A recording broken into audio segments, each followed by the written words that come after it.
Hi. Hi. Your battle last week with Vinícius Júnior was one of the highlights highlighted on social media after the game. What's it like to play against someone like that? Is that an ultimate test, and how important is that personal battle in winning the game?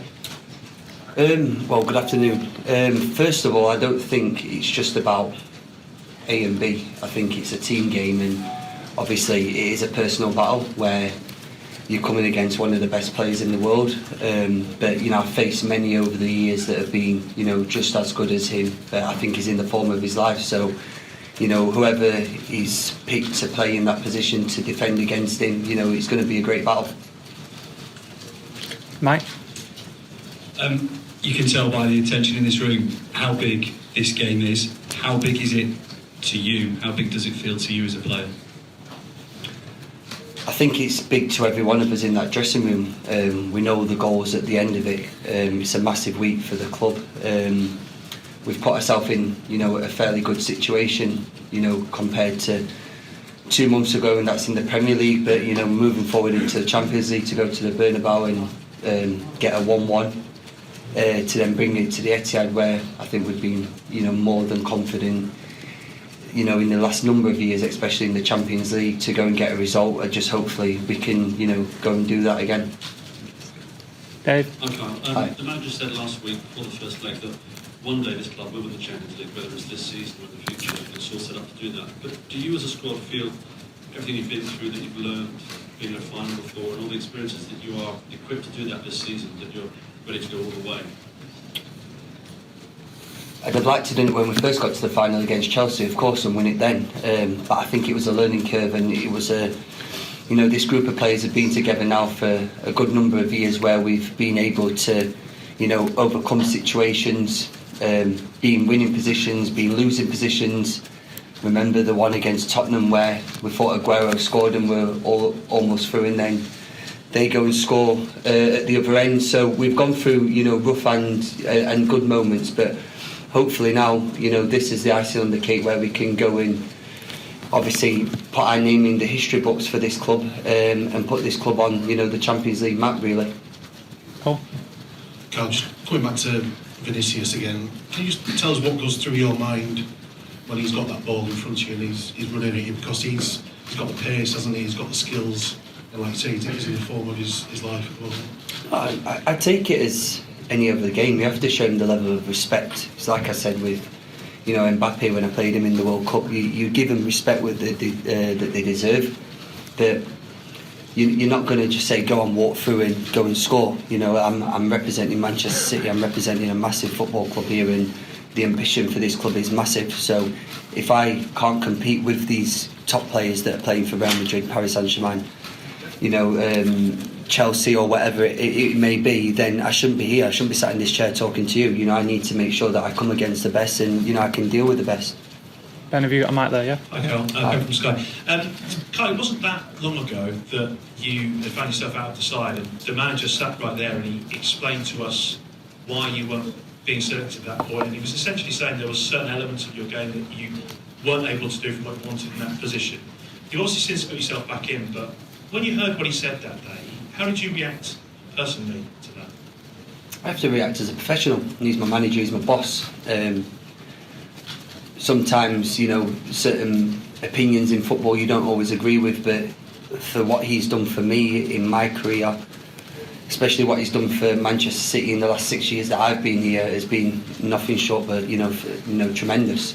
So did it hurt? Of course it did. Of course it did. I wouldn't be sat here lying to you and saying it didn't hurt. Of course it does. You start to doubt yourself, but I think that you just have to go back to basics. You have to go back to what you're good at, what what he bought you for, and prove him wrong. And I think that's what I've just done. I've just got my head down. I've made sure that I'm with the lads. I'm one of the captains. I need to make sure that my disappointment isn't shown on the team as such. And I move on as professional as I can be. Simon, please. Hi, Kyle. It was a difficult period for the team, kind of December, January, February as well. Did you feel at that point in the season that you would still be able to end up where you are now in the Premier League and Champions League? Champions League, I thought we was doing well. the Premier League, it was a big gap. Now, you didn't want that gap to get any bigger. I thought it was on a fine line of we lose another one or we draw another one here, it could be all over. But with this group of lads, nothing's over. We seem to kick on in the business end of the season. Seen a few tweets, and we were having a little bit of joke with Gundo yesterday. He turns into Prime Zidane, doesn't he? In the last couple of months, but that's just what these players do. You know, the born winners, the top world class players, and sometimes you have to shine, and these seem to do it. You know, in the business end of the season. Yeah. Hi Kyle, you mentioned the Mbappe thing there, and obviously we all made a big deal of that at the World Cup, and that night when the game passed off pretty well for you. There's a couple of incidents on Sunday at Everton where you kind of came across and got your team out of trouble with your speed. You're 32 now, it's not old, but it's not as young as you once were. Do you think you're still as quick as you always have been? And if you are, is there any particular reason why you think you've managed to maintain that while some players don't always want to get to the other side of 30? Okay, I'm 32, but I'm not old. I still feel great. I still feel fit. Bar the injury where I ruptured my groin before the World Cup, I've kind of kept myself, you know, relatively in good shape. I look after myself on and off the field. You know, I try and make sure that I get the work in the gym to make sure that my muscles can cope with the load that I'm putting on them. And I probably have to say a big thanks to my mum and dad. It's genetics, because, you know, as you said before, some players do start to slow down, but I think one of the lads in the sports science was saying I hit 37.5 the other day in the speed thing, so I don't seem to be getting any slower, and long may that continue. Hi Carl, Hi. Another speed question, because I looked at the UEFA stats which show that you have 35.2 as your maximum in the Champions League, which is the exact same as Erling Haaland. Yeah. So my question is, who is actually the fastest one, and can you give us an insight in your speed battles and in the training ground? Well, the manager doesn't like to really do things over big areas, so for both of us we take probably quite a little bit of time to get up to speed, but I think Erling's very, very quick. I think he's shown that with some of the goals. Other strikers, you know, that I've played with don't really make them chances. Sometimes he does create chances just by his brute strength or his speed, and you know, that's an asset that he has to use, but I'd still have to back myself. Kyle. Kyle, going back to that moment between you and Vinícius after the final whistle last week, why did you decide to go and hug him? What did you say to each other, and the message that you are opponents but not bitter rivals in an environment, especially that he has to live in Spain? I went to hug him because he tried to rainbow flick me. So it was kind of more like, please don't try that again, because I don't want to be a meme or anything. But I think, you know, boxers, they fight, they have a good battle, and then they shake hands after. And I think that's the level of respect that I do have for him. It was the same with any other player, that I feel when it's a good game, you know, you go and give them that level of respect because they deserve it. You know, they're carrying a lot of pressure on their shoulders as well to take, you know, a massive club like that, you know, over the line in the Champions League. They've not done well in their league, and you know, this is their kind of the last prize that they need to go and win. So you show your respect to him, but as again tomorrow night, if chosen, you know, there's no respect after the whistle. I'll give him the respect that he deserves, but before then, you know, it's kind of dog eat dog. Sam. Hi Kyle. Talking there with Simon about the kind of rough patch that City had a couple of months ago, and you said there was a big gap in the Premier League. As one of the captains, what conversations were you having as players during that patch, and how have you managed, in your opinion, to turn it around? Because obviously now the team are flying again. I don't think it's just us as captains. I think it's us as a club. It's easy to start talking in front of everyone when you're winning.